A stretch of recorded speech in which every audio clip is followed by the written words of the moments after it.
ये एक ऐसा शब्द है जो पूरे संसार चक्र को बांधे हुए है। अभिमान, विद्या का अभिमान, रूप का अभिमान, जाति का अभिमान, कुल का अभिमान, जवानी का अभिमान और भी बहुत प्रकार के, धनाभिमान, जनाभिमान, ये अभिमान ही जन्म मरण का हेतु है।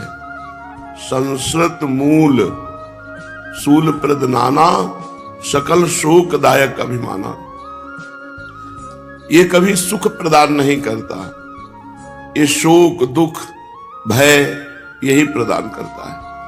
पर अज्ञानी जनों को इसमें बड़ा सुख लगता है। जाति का अभिमान, धन का अभिमान, तो एक सुख की अनुभूति उनको होती है अज्ञानियों को। इसी अभिमान वृत्ति का त्याग कर दिया जाए तो भगवदानंद हृदय में जो है वह स्फुरित होने लगे। और हमारी मांग विषयानंद नहीं है, भगवदानंद है। विषयों में आनंद की खोज करना मानो जीवन को बर्बाद कर देना है, पूरे जीवन को व्यर्थ कर देना। पर है बड़ा कठिन। सहज प्रवाह मन और इंद्रियों का प्रकृति की तरफ ही होता है, परमात्मा की तरफ तो साधना के द्वारा लगाया जाता है। और साधना करते हुए भी यदि अहंकार हो जाए तो भी वो साधना व्यर्थ हो गई। तो ये अहंकार जो है, ये भगवान की जब विशुद्ध कृपा होती है तब इसका नाश होता है।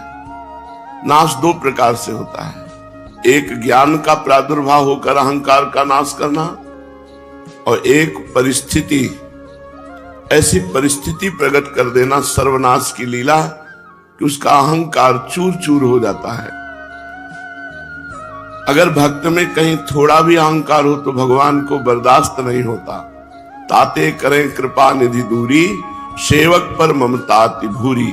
भूरी माने बहुत बड़ी, सेवक पर बहुत बड़ी ममता रखते हैं प्रभु। तो जहां भक्त कोई अभिमान करता है तो उसी अभिमान का नाश करने की लीला करते हो, बड़ी कड़वी होती है। ज्ञान के द्वारा अभिमान का नाश हो जाना थोड़ा सरल है, सहज है, लेकिन लीला के द्वारा परिस्थिति प्रकट करके फिर अभिमान का नाश होना है, बड़ा कड़वा है।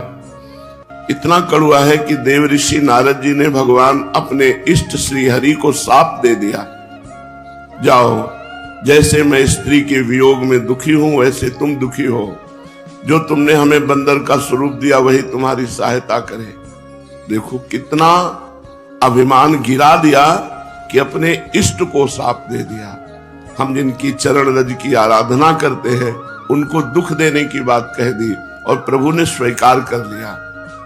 इसलिए उपासक को चाहिए अभिमान से बचे।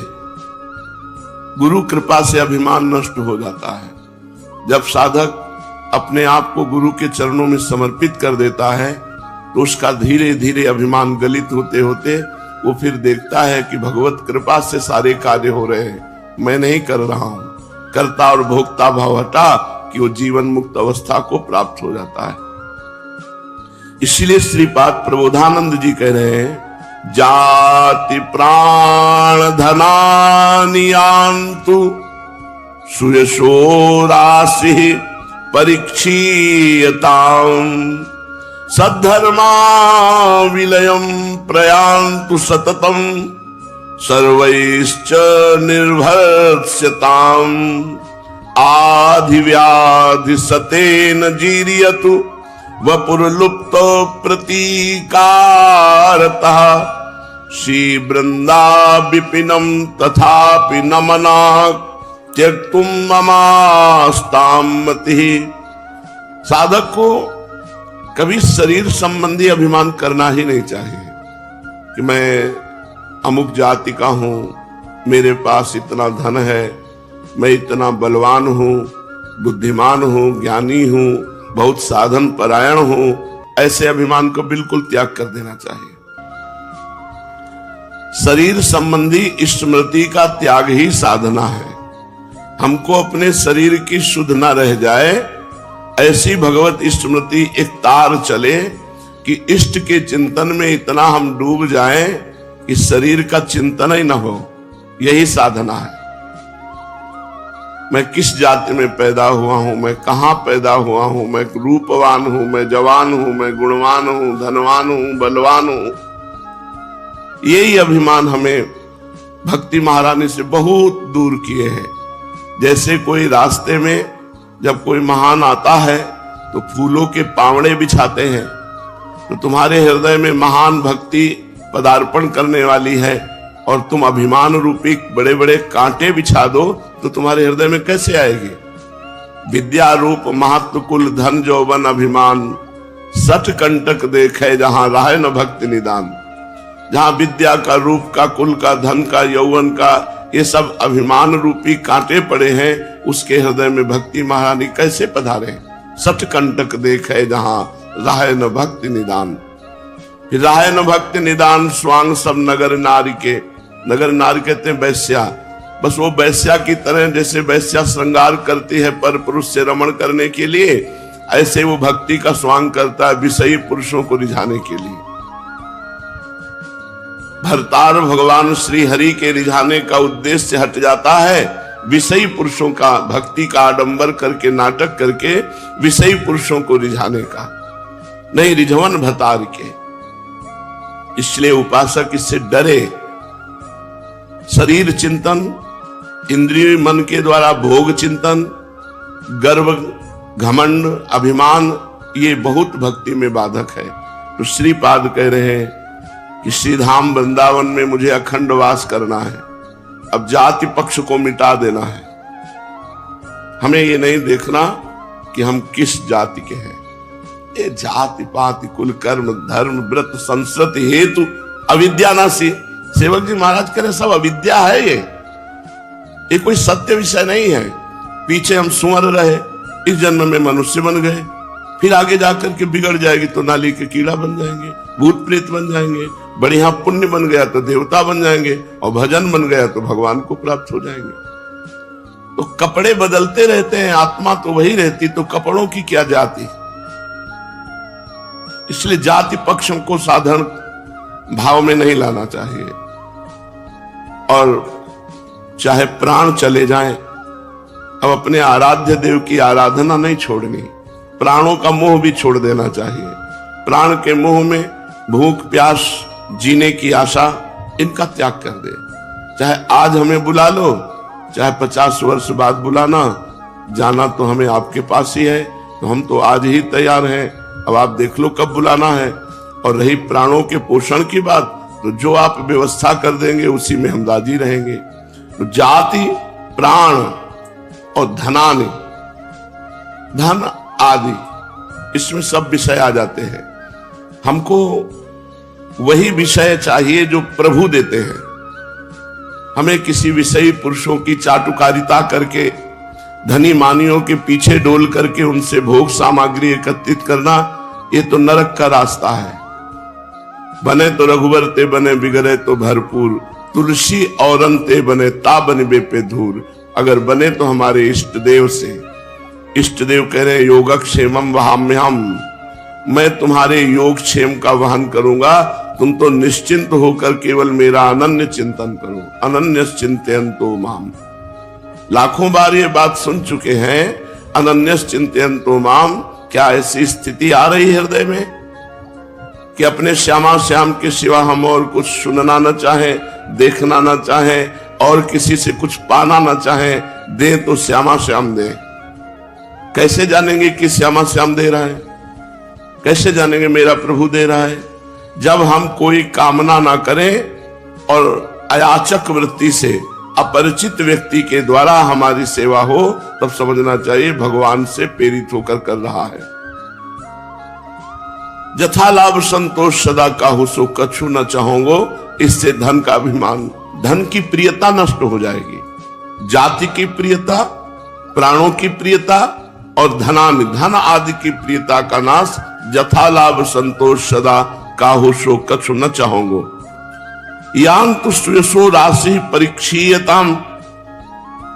अब इस शरीर का बड़ा यश हो रहा है, बड़ी प्रतिष्ठा हो रही है, बड़ा मान है, स्वीकार मत करो। अगर यश प्रतिष्ठा मान स्वीकार करोगे तो देहाभिमान पुष्ट हो जाएगा और भगवान की भक्ति या शुद्ध ज्ञान प्राप्त होना कठिन हो जाएगा। सम्मानम कलयाति घोर गर्णम, ये सम्मान बड़ा जहर है, मीठा जहर है, इसे मांग कर पिया जाता है। सम्मान की प्रियता प्रतिष्ठा इतनी जोर की हो जाती है कि बड़े बड़े अच्छे साधकों में भी ईर्ष्या, मत्सरता और मान प्रियता ये भगवान से दूर कर देती है। कंचन तजना सहज है, सहज तिया का ने, मान बड़ाई ईर्ष्या दुर्लभ तजनाए। बड़े बड़े अच्छे संतों साधकों में भी जब दूसरे की यश कीर्ति होती है तो अपने हृदय में जलन होने लगती है। उसी जलन का नाम ईर्ष्या है, मत्सरता है। महापुरुष जन कहते हैं इसे त्यागना बड़ा कठिन है, क्योंकि अपनी मान प्रतिष्ठा का जब भोग होता है तब ये रोग पैदा हो जाता है। ईर्ष्या और मात्सर्यता मेरे से आगे बढ़ा जा रहा है। मान प्रतिष्ठा को भी धूल धूसरित कर दे, ना स्वीकार करे। वो चाल चले जिससे मान प्रतिष्ठा ना हो, जिससे लोग सुयस करके भीड़ लगा करके भजन की वृत्ति हटाते हैं, तो ऐसी चाल साधक को चलना चाहिए कि कोई उसके पीछे न पड़े। मान प्रतिष्ठा से दूर रहने के लिए सिद्ध महापुरुषों ने पागलों का सा नाटक किया है। जड़, बहरे, गूंगे, विक्षिप्त, ऐसा स्वांग किया कि ये विक्षिप्त है, ये पागल है, ये बहरा है, ये गूंगा है, ऐसा। क्योंकि बोलेंगे तो विद्वता प्रकट हो जाएगी, सुनकर उत्तर देंगे तो लोग पीछे पड़ जाएंगे, और अगर प्रवीणता दिखाएंगे तो फिर प्रतिष्ठा पुष्ट होती चली जाएगी। इसलिए वो जड़ दिखाई देते हैं, पागल जैसे, मूक, बहरे। ये भगवान की प्राप्ति के लिए कान होते हुए भी बहरे बन गए, जवान होते हुए भी मौन हो गए, और विद्वान होते हुए भी विक्षिप्त पागल का सवरोल करते हैं। इसलिए श्रीपाद कह रहे हैं सुयसो राशि परीक्षीयताम, सुयस हमारा क्षीण हो जाए। सद्धर्मा विलयम प्रयांतु, अगर हम प्रेम धर्म के पालन करने वाले हैं तो अन्य धर्मों का त्याग हो ही जाता है। भगवान कह रहे हैं तुम्हें कोई पाप नहीं लगेगा। माता पिता बंधु परिवार नाना प्रकार के कितने लोक धर्म है, यदि आप विरक्त हैं, भगवत मार्ग के पथिक हैं, तो ऐसे सत धर्मों का भी त्याग कर देना चाहिए। सर्वधर्मान परित्यज्य मामेकम शरणम ब्रज, अहम त्वाम सर्व पापेभ्यो मोक्षयिष्यामि मा शुचः। मैं तुम्हें समस्त पापों से मुक्त करके परम पवित्र कर दूंगा, केवल तुम मेरी शरण में हो जाओ, सब धर्मों का त्याग करके। तो सद्धर्मा विलयम प्रयांतु सततम और सर्वैश्च निर्भरस्यताम। बहुत लोग तिरस्कार करते हैं, जिनमें आसुरी प्रवृत्ति होती है, वो संतों की भागवतिक चेष्टाओं का विरोध करते हैं। स्वाभाविक, संतों का तो किसी से विरोध नहीं होता, स्वाभाविक विरोध उनके हृदय में प्रकट होता है, ये उनका स्वभाव होता है। जहां तनिक भी आसुरी प्रवृत्ति होगी तो संतों की मंगलमयी चेष्टा होती है, नाम कीर्तन करना, भगवत कथा वार्ता करना, तो उनका हृदय जलता है और उस जलन में वो संतों का विरोध करते हैं, संतों का तिरस्कार करते हैं। जो आसुरी प्रवृत्ति होती है उसको विरोध अच्छा लगता है। तो श्रीपाद कह रहे हैं सततम सर्वस्व निर्भरस्यता। तो यदि कोई अपमान करे, तिरस्कार करे, तो उसे सहना, झुक जाना, हार जाना, यह हमारा धर्म है। भा भ्रष्टाचारा सब संसारा, धर्म सुने नहीं काना, कलिकाल बिहाल किए मनुजा नहीं माने को अनुजा तनुजा। अभी समय आएगा, आगे देख लो, अभी कल्याण कर लो अपना भजन करके, नहीं आगे न सत्संग मिलेगा और न भगवत चर्चा मिलेगी। व्यापार सत्संग बना लिया गया, उपदेश व्यापार बना लिया गया।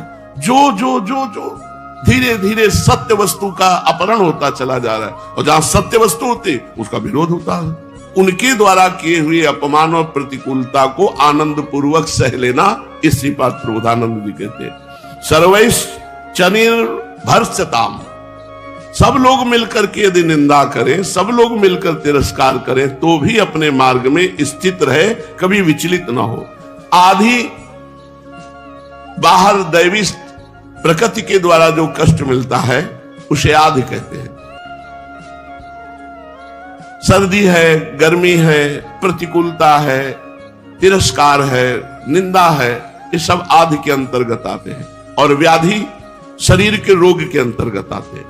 इस मार्ग के उपासक को बहुत परिपक्व रहना चाहिए। जाति का अभिमान नहीं, प्राणों का मोह नहीं, धन सुख की आशा नहीं, सुयश प्रतिष्ठा इसको मिटा दे और करे सत धर्मों का त्याग करके, सत धर्मों का त्याग करके भागवत धर्म, प्रेम धर्म स्वीकार करे, और कोई अपमान करे, तिरस्कार करे, सब मिलकर निंदा करे, तो भी विचलित न हो, अपने मार्ग में चले। और आधी दैवी आपदा, सर्दी, बरसात, प्रतिकूलता, तिरस्कार, ये जब मिले तो इनको चुपचाप सहो। और व्याधि शरीर के रोग आदि जब आवे तो भी इनको, ये परमार्थ बहुत कठोर है, बहुत कठोर है। तब हृदय द्रवित होकर प्रियालाल की तरफ बहता, पहले इन कठोर नियमों का पालन करें। व्याधि सतेन सैकड़ों रोग हो जाए तो चुपचाप उनको सहे। जीरियतु वपुर लुप्त प्रतिकारता, कोई प्रतिकार ना करे, इनका विरोध ना करे। तुम्हारा विरोध हो रहा है, उसे सह जाओ। शरीर में व्याधि है, उसको सह जाओ। बाहर से आपदा आ रही, उसको सह जाओ। कोई अपमान, निंदा, तिरस्कार, चुपचाप सह जाओ। और सहना बहुत कठिन है। सहाय सो साधु, ऐसे सामर्थ्यशाली महात्मा रहे हैं पर पिट गए हैं। पंडित रामकृष्ण बाबा के माथे पे डंडा मारा कि हलवा खवाओ, बोले नहीं है, तो फिर माथे पे सह गए। सहना बहुत जरूरी है। इस मार्ग में, प्रेम मार्ग में तो सहना बहुत जरूरी है।